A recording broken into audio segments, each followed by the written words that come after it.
Hello, magandang araw. Tingnan nyo ito guys. Ito, ang ibon.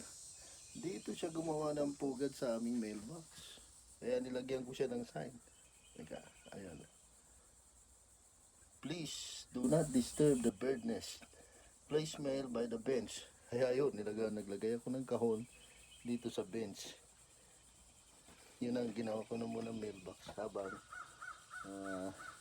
naglilimlim yung inahing ibon.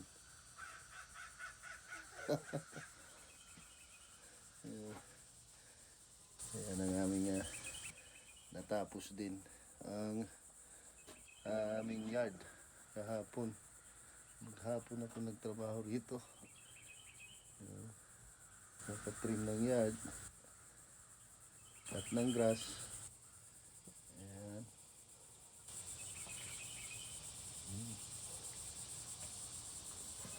Okay, yun lamang po. Thank you.